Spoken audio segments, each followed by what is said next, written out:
Ela não estava autorizada para combate, zombou o instrutor. Mas ela não disse nada, apenas prendeu o cabelo, revelando uma tatuagem de tinta preta na base do pescoço, um símbolo que apenas um punhado de soldados em todo o exército dos Ewa já havia conquistado. Quando o Apache decolou, o coronel já tinha visto aquilo e tudo mudou. Bem-vindo às Histórias Formigas. Antes de começarmos, diga nos comentários de onde no mundo você está nos assistindo hoje e qual foi um momento em que alguém o subestimou completamente. O sol do deserto castigava o asfalto de concreto de Fort Rains, enquanto um redemoinho de poeira girava preguiçosamente entre duas longas fileiras de helicópteros estacionados. O rugido dos rotores duplos ecoava à distância e o cheiro de combustível de aviação, óleo de motor e areia quente pairava espesso no ar. Na extremidade da pista, perto de uma fileira de Apaches elegantes, uma mulher estava sozinha, mãos enluvadas, rosto sombreado sob um boné desbotado, prancheta em uma mão, chave inglesa na outra. Todos a chamavam de Wren. Para a maioria, ela era apenas mais uma mecânica. Alguns presumiam que fosse uma contratada civil, outros mal a notavam. Ela mantinha o cabelo preso em um coque solto sob o boné, usava o uniforme aberto apenas o suficiente para enfrentar o calor e se movia pelos hangares e oficinas como um fantasma, silenciosa, focada, despercebida. Seu nome não aparecia em nenhuma escala de tripulação de voo. Seu arquivo não incluía insígnia de combate. Suas horas de voo estavam listadas como não operacionais. Assim, a mentira se tornou conveniente para todos ao seu redor. Ela não era piloto, nem sequer estava autorizada a sentar no cockpit. Pelo menos era essa a narrativa.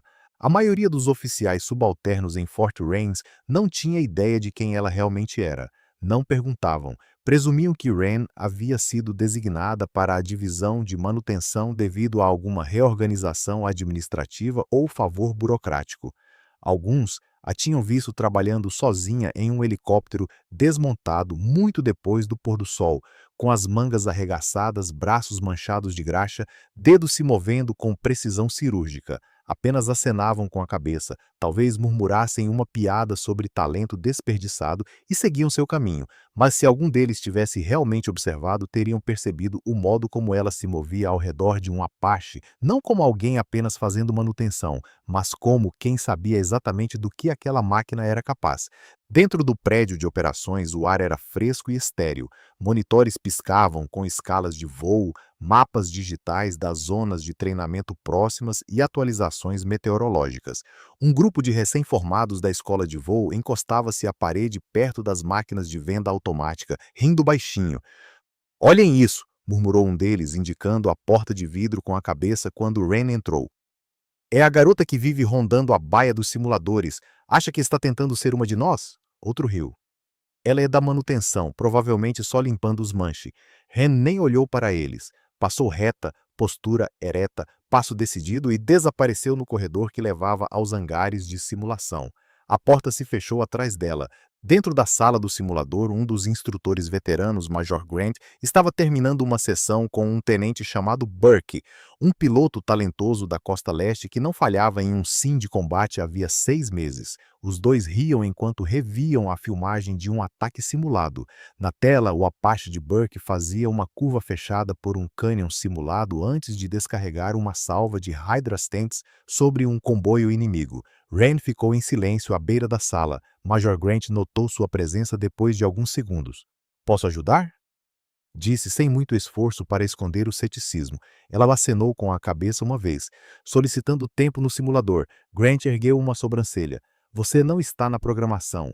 Nem sequer está listada como trainee. Sou qualificada." "Não é isso que diz o seu registro." Ela não respondeu, apenas esperou calma e serena. Grant trocou um olhar com Burke. "Qual é mesmo o seu nome?" "Wren." Não deu sobrenome. O instrutor inclinou a cabeça. "Você não é do exército, é?" "Já fui." Ele soltou uma risada curta e descrente. "Certo. E eu fui o Elvis." Burke sorriu de lado. "Vamos lá, senhor. Dê uma chance a ela. Vamos ver o que a zeladora sabe fazer."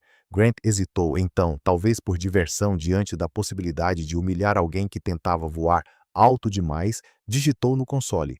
"Certo, 2 minutos. Cenário de engajamento solo, terreno de canyon, 5 alvos hostis, sem briefing prévio. Vamos lá." Ren entrou na cápsula sem hesitar. A porta se fechou com um sopro. Um momento depois, a sala se iluminou. Burke se inclinou para Grant. Aposta, ela acerta, um antes de cair. Grant balançou a cabeça. Ela nem vai decolar, mas então a tela acendeu e o Apache ganhou vida, não apenas no ar, mas movendo-se com uma confiança tática fluida. Passo, guinada, potência, cada comando executado com uma intuição que leva anos de voo de combate para dominar. O terreno simulado passava veloz em baixa altitude. 5 marcadores vermelhos surgiram no radar, representando unidades blindadas inimigas em movimento. Ren ajustou a altitude, mudou o vetor e mergulhou em um vale estreito, onde a perda de sinal de radar a tornaria momentaneamente invisível. O sorriso de Grant desapareceu. Ela está usando mascaramento de terreno, murmurou. Burke franziu a testa. Isso é uma manobra de nível 1. Onde diabos ela aprendeu isso? Um míssil travou e foi disparado. Acerto direto, segundo, terceiro, cada um com precisão cirúrgica. Em menos de 90 segundos, todos os 5 alvos hostis foram eliminados. O simulador terminou. A tela escureceu. Por um momento a sala ficou em silêncio. Então a porta da cápsula se abriu e Rain saiu, expressão inalterada, como se tivesse apenas terminado de revisar uma lista de verificação. Grant se endireitou. Onde exatamente você treinou? Eu não treinei, respondeu ela passando por eles em direção à saída. Só depois que ela saiu, Burke notou a marca preta e desbotada na parte de trás do pescoço, logo abaixo do cabelo preso. Uma tatuagem simples e marcante, um emblema que quase ninguém fora de uma força-tarefa conjunta classificada reconheceria. Os olhos de Burke se arregalaram. Senhor, ela não é uma civil. Grant não disse uma palavra. Mas, mais tarde naquela noite, ele fez uma ligação para alguém com estrelas no ombro, porque se aquela marca fosse real, então Ren não tinha sido apenas uma piloto, ela tinha feito parte de algo muito mais perigoso, e tinha mantido isso escondido por um motivo. Sob o sol escaldante do deserto do Novo México, o zumbido das máquinas ecoava pela base. Chaves de boca manchadas de graxa tilintavam contra o metal, enquanto técnicos se moviam apressados sob pás de rotor e fuselagens. Entre eles estava ela, Liv. Não usava patente, não falava muito, e ninguém sabia como ela tinha acabado trabalhando no hangar de helicópteros da base do exército. A maioria assumia que era apenas uma contratada civil, talvez alguma desistente com jeito para motores. E Liv nunca corrigia ninguém. Seu uniforme era o padrão para contratados no local, macacão azul marinho aberto apenas o suficiente para enfrentar o calor, revelando uma cicatriz tênue que corria pela clavícula, visível sob a regata branca. O cabelo preso firme, mas alguns fios loiros soltos sob o boné. Os olhos, verdes como rastros de munição traçante, examinavam cada parafuso apertado, cada linha hidráulica reconectada. Movia-se como alguém que passara a vida inteira entre aeronaves, cada gesto eficiente, preciso, automático. Mas para os soldados que passavam diante do hangar, ela era apenas a mecânica de sempre. Bom dia, macaca de graxa, brincou um piloto certa vez. Ela nem levantou a cabeça. O dia começou como qualquer outro até que um chamado de briefing ecoou pelo sistema de som. Uma equipe de reconhecimento tinha desaparecido na extremidade de uma zona de treinamento perto de uma serra. Os relatos eram vagos, possível falha de comunicação, talvez pior, e com apenas 2 Apaches operacionais na base devido à manutenção programada, a urgência virou caos. O coronel Harris irrompeu no hangar, suas botas de combate estrondando no concreto, sua voz rugiu sobre o som das ferramentas. Qual Apache está mais próximo de pronto para voo? Liv limpou as mãos e deu um passo à frente. Cauda número 7. Delta está pronta, precisa de uma checagem de sistemas e de alguém que saiba lidar com a distribuição de peso sob o calor do deserto. Harris nem olhou para ela. Eu pedi à aeronave, não a sua opinião. Cadê o seu supervisor? Ele está fora da base por 2 dias. Eu sou a técnica sênior de plantão. Bem, você não está autorizada para combate ou voo. Apenas deixe pronto. Eu arrumo alguém para pilotar. Liv não respondeu. Virou-se de volta para a aeronave e iniciou a checagem final dos sistemas. Hidráulicos verde, sincronização de armamento verde, diagnóstico limpo. Ouviu-os discutindo no escritório do coronel. 2 oficiais subalternos debatendo quem tinha mais horas de voo. Um tinha desmaiado na semana anterior durante a aclimatação ao calor. O outro não pilotava um Apache fora de simuladores havia 6 meses. Liv suspirou. Caminhou até o cockpit, subiu ao assento do piloto com a facilidade da memória muscular e executou a checklist final sozinha. Sua mão hesitou apenas uma vez ao alcançar o painel auxiliar. Foi quando a tatuagem apareceu. Não era apenas um desenho, era um símbolo sutil, estilizado, tatuado na lateral do pescoço, como um sussurro do passado. Uma adaga fantasmagórica entre duas pás de rotor. Qualquer um que tivesse servido na aviação de operações especiais reconheceria, e foi exatamente o que aconteceu. O sargento Booth, da logística, com mais missões do que aparentava, passou no momento em que Liv ajustava o fone no ouvido. Ele parou no ato, sua boca se abriu ligeiramente. Senhora, onde conseguiu essa tatuagem? Ela olhou para baixo e ajeitou o colarinho. Só algo que fiz. Por quê? Booth não respondeu, virou-se e correu até o escritório do coronel sem bater. Segundos depois, Harris saiu como uma tempestade, os olhos fixos em Liv como se a visse pela primeira vez. Olhou para o Apache, para os sistemas ligados, para a checklist assinada eletronicamente com um indicativo antigo, mas familiar, Ghost Knife 6. Mas que diabos é isso? Liv o encarou com calma. O senhor precisava de uma piloto? O pássaro está pronto. Harris estava prestes a soltar um grito quando Booth se inclinou e sussurrou algo em seu ouvido. Harris empalideceu. É verdade? Perguntou a ela em tom mais baixo. Você voou sob o comando do coronel Draper Itaji. Liv não respondeu. Não precisava. Entre no maldito ar. Harris gritou para o restante da equipe. Ela lidera essa missão. Sigam o helicóptero dela. Os rotores começaram a girar. As turbinas uivaram, mordendo o ar quente do deserto com uma ferocidade que silenciou qualquer dúvida remanescente na pista. Liv suavizou o coletivo e os patins do Apache se ergueram do concreto em um único movimento fluido que desmentia o peso da aeronave. A poeira espiralou sob a fuselagem, chicoteando contra as paredes do hangar, enquanto as pás principais traçavam um círculo disciplinado de vento escaldante. Dois copilotos nervosos no helicóptero de perseguição se apressaram para acompanhá-la, suas vozes cortando a rede de comunicações em rajadas ansiosas. Checagem de altitude, leituras de torque, preces meio murmuradas. Liv falou apenas uma vez. Formem na minha 6. 2 helicópteros em escalão, rádios em silêncio a menos que vejam clarões de tiro. Ela inclinou o nariz para frente, mergulhando em direção aos campos de argila ressecada que se estendiam até o sopé das colinas. O Apache avançou, o disco do rotor inclinando-se, os motores entrando naquele ronco profundo e tranquilizador, conhecido apenas por pilotos que confiam na máquina como extensão do próprio corpo. 10 segundos depois, ela passou pelo primeiro ponto de navegação sem hesitar, sem recalcular. Os painéis do cockpit brilhavam verde em todos os indicadores, cada sistema funcionando como se esperasse há anos por exatamente esse voo. Abaixo, o deserto se borrava em listras ferrugentas, arbustos dispersos passando a 150 nós. À frente, afloramentos de rocha irregular se erguiam como dentes quebrados. Em algum lugar além dessas cristas, um Humvee de reconhecimento permanecia em silêncio, sua última transmissão cortada no meio da frase. A inteligência de sinais havia identificado 3 caminhonetes hostis convergindo para o local. O comando queria olhos no alvo. Liv pretendia dar mais que isso. Planejava trazer o comboio de volta. A 50 pés do solo, ela inclinou à esquerda, o Apache cortando entre 2 pináculos de arenito. O helicóptero de perseguição ficou para trás, seu piloto de olhos arregalados lutando contra o instinto de subir. A voz de Liv estalou no rádio. Mantenha-se baixo, use o terreno. As equipes SAM não desperdiçam mísseis em sombras que não podem travar. O piloto atrás dela se estabilizou, o medo cedendo espaço ao foco. Ela cruzou a última crista e viu fumaça fina subindo de um vale raso. O Humvee, meio oculto sob um afloramento de xisto, sem movimento, sem vozes, a zona de pouso era uma armadilha perfeita, uma única saída estreita, terreno elevado em ambos os lados, ideal para uma emboscada. Liv reduziu a potência, os rotores batendo lentos e pesados. O canhão de nariz seguiu a crista leste.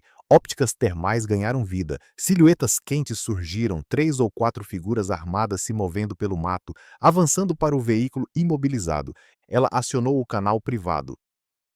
Caça 1, orbite alto à direita. Cubra minha saída, vou fazer a varredura. Cópia Ghost Knife 6.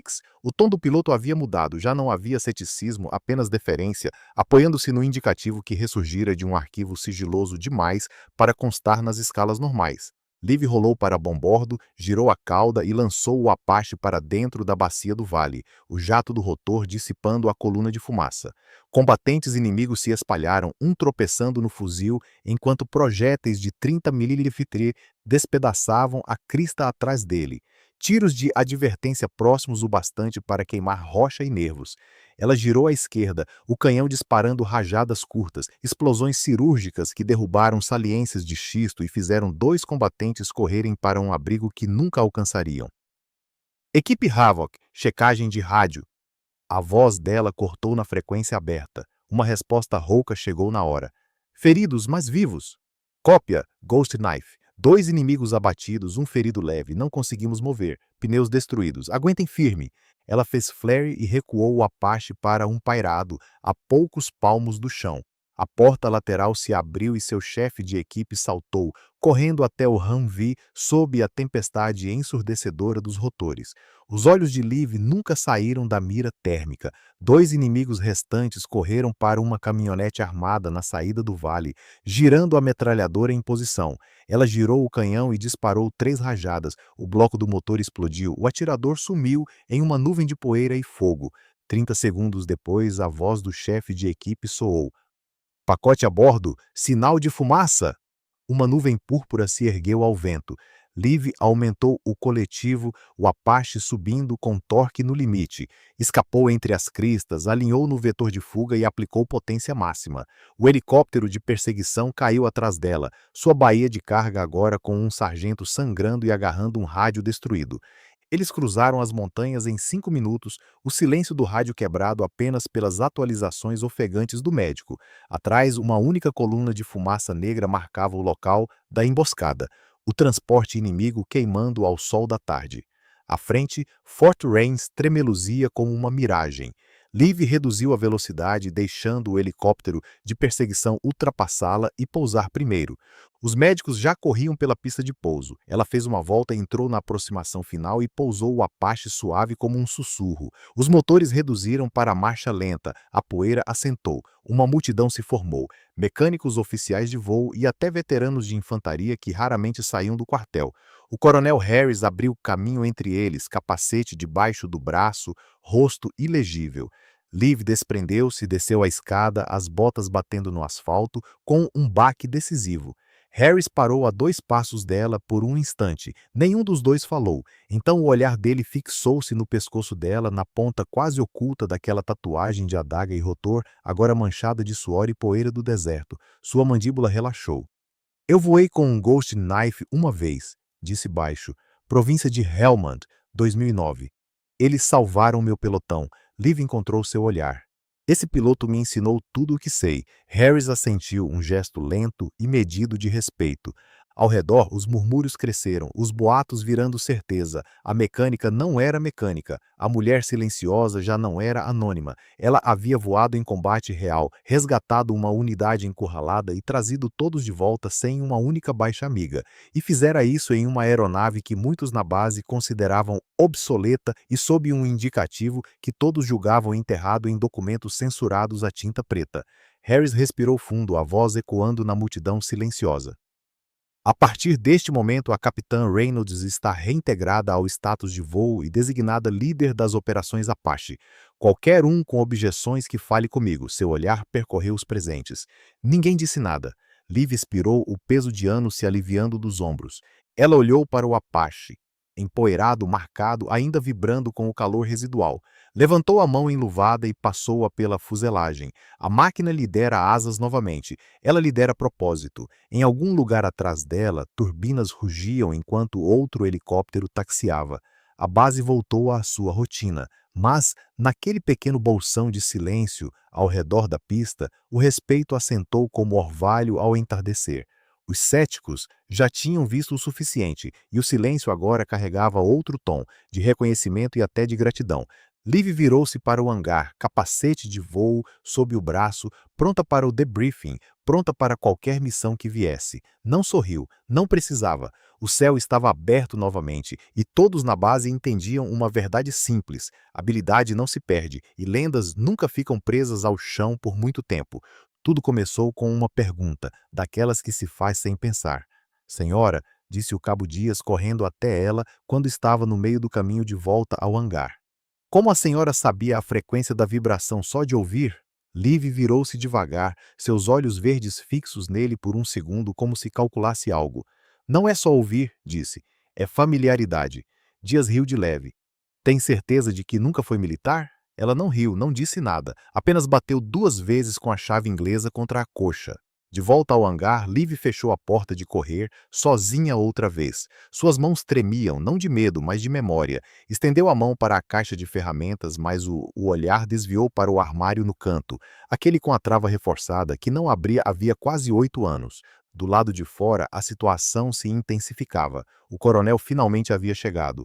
Alto, largo de ombros, um piloto à moda antiga que valorizava patentes e reputações mais do que intuição. Ele entrou no pátio com uma carranca talhada no rosto, fazendo perguntas incisivas a Dias e aos outros sobre o que havia acontecido. Disseram que a mecânica ignorou os diagnósticos, ele rosnou. Ela não ignorou, senhor, disse Dias. Ela corrigiu, salvou o helicóptero, na verdade. O coronel não gostou da resposta, marchou direto para o hangar e empurrou a porta. Liv, ela já o esperava, calma, postura ereta. Algo em sua atitude havia mudado, menos civil, mas... Outra coisa. Senhor, disse ela firme, ouvi dizer que você desativou o bloqueio. Quem autorizou? Eu autorizei. Você não tem essa autoridade? Liv fez uma pausa, então deu um passo à frente, parou a poucos centímetros dele e falou algo baixo, calmo e controlado. Sua checklist teria torrado a turbina. Pergunte ao seu chefe de manutenção se não acredita. O coronel pareceu atônito. Como é que é? Eu escrevi essa checklist há 12 anos. Ele a encarou. O quê? Liv deu um passo para o lado e pegou uma pasta lacrada. Estava gasta, com as pontas dobradas, mas a capa ainda trazia o emblema desbotado de uma divisão de operações classificadas já desativada.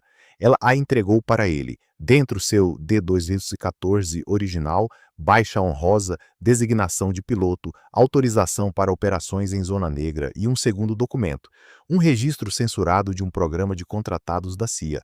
A boca do coronel se entreabriu ao ler a página. Você é a piloto fantasma KM3.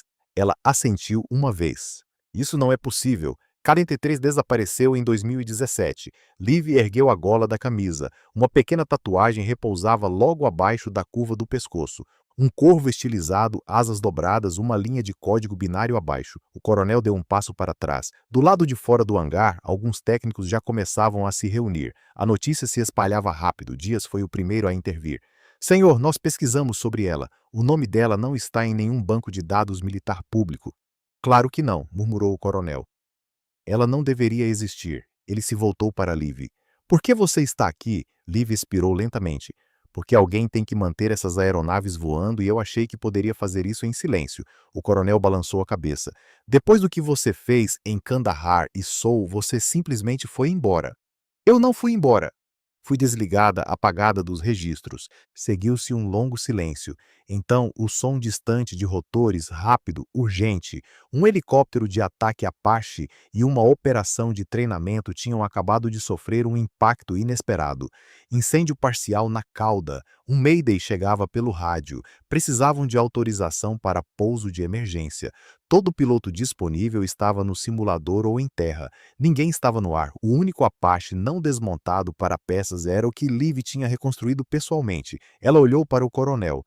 Deixe-me pilotar. Ele hesitou. Você não está autorizada. Ela deu um passo à frente. Nem aquela aeronave, mas eu sou a única que sabe como ela respira. O coronel a encarou por um momento, depois lhe entregou o capacete. As portas do hangar se abriram e, pela primeira vez em quase uma década, a piloto fantasma K-93 caminhou em direção a um Apache que praticamente havia reconstruído de memória, enquanto toda a base observava em silêncio. O momento seguinte mudaria tudo. O ar do deserto queimava enquanto os motores do Apache giravam em baixa rotação atrás dela, os rotores cortando o silêncio como um batimento cardíaco que se recusava a parar.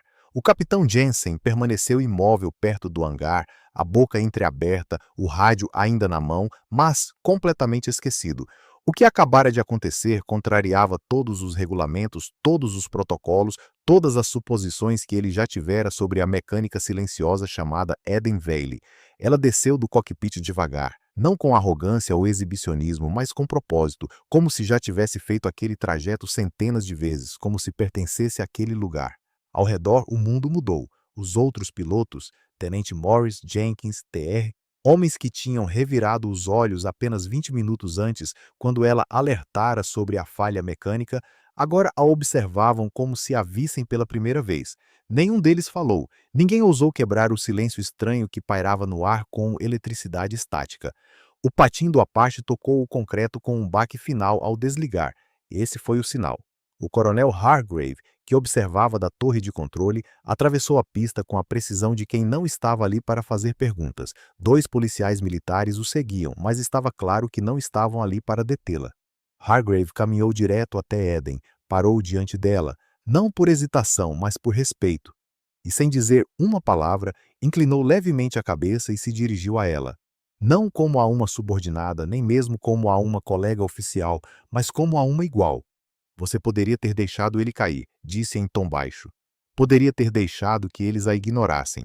Eden não respondeu de imediato, olhou por cima dele para a equipe atônita reunida atrás. Eu não faço isso por eles, disse baixinho. Faço pelos que precisam que eu faça. Aquele piloto, ele teria morrido lá fora.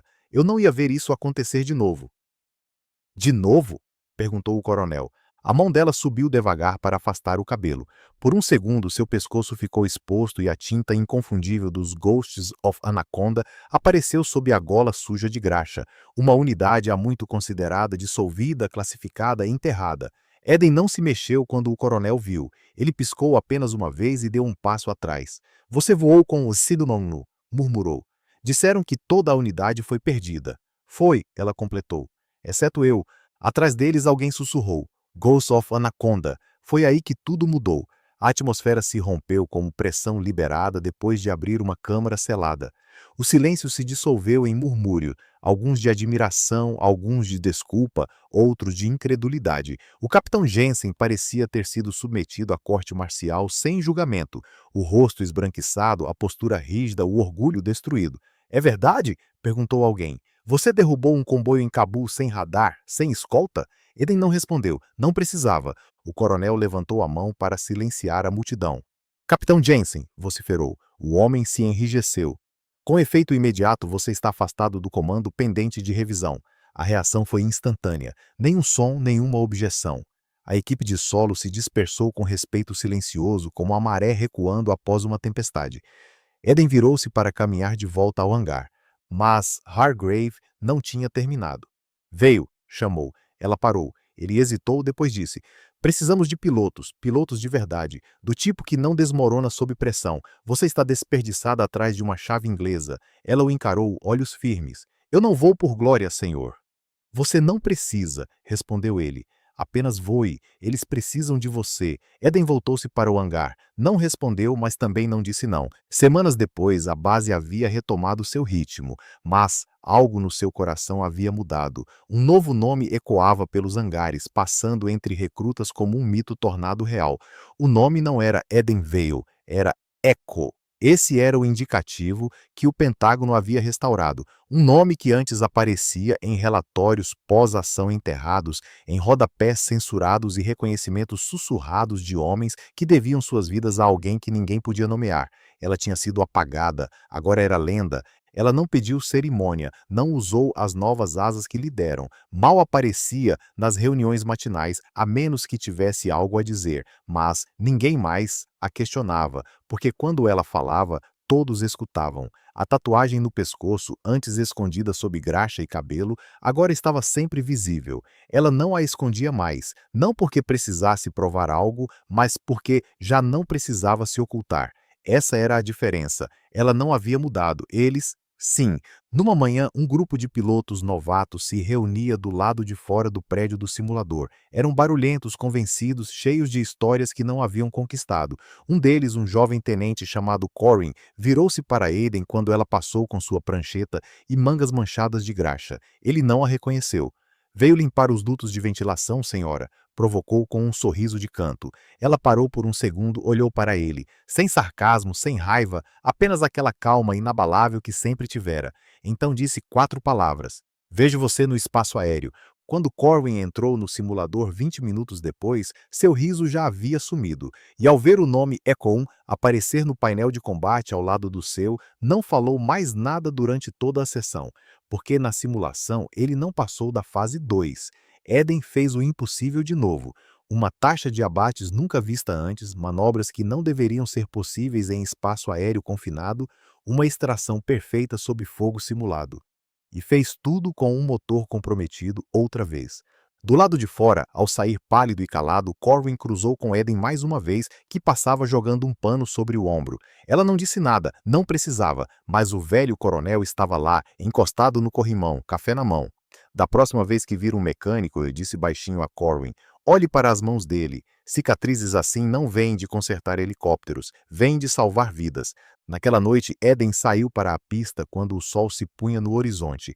Seu Apache estava parado sob a luz dourada, pás silenciosas, cockpit fechado. Ela não subiu, apenas ficou lá, silhueta contra o céu que morria, observando, lembrando, respirando. Então, das sombras do hangar, aproximou-se uma segunda figura, um civil, 30 e poucos anos, silencioso, sem insígnias. E Eden imediatamente ficou em alerta. Ele sorriu de leve. Não achei que fosse encontrá-la aqui. Ela não se virou. Demorou. Não tinha certeza se você era real até ver o relatório. Ela soltou o ar devagar. Achei que você tivesse morrido em Kandahar. Ele deu um passo à frente. Quase morri. Você me tirou de lá. Agora ela virou apenas o suficiente para encontrar seu olhar. Os dela brilhavam na penumbra. Você me salvou, acrescentou ele. Agora trabalho para aqueles que quase esqueceram você. Garanti que não esqueçam de novo. Ela desviou o olhar para a fileira distante de jatos sob os refletores. Ainda voa, Eden? Só quando preciso, disse ela, depois de uma pausa. O que é sempre? Ele não perguntou mais nada, apenas assentiu e se afastou. E Eden permaneceu sozinha naquele trecho de concreto ardente, sob o piscar lento do farol da torre. Não porque tivesse algo a provar, mas porque alguém poderia precisar dela, e quando precisassem, ela estaria pronta. Se esta história lhe deu arrepios ou lembrou você de nunca julgar alguém pelo uniforme, compartilhe com quem precisa ouvir. No História Formigas, acreditamos que a verdadeira coragem muitas vezes se esconde no silêncio. Clique em inscrever-se, ative as notificações e junte-se à nossa comunidade crescente de pessoas que ainda acreditam em honra, respeito e segundas chances. Obrigado por assistir e até a próxima história.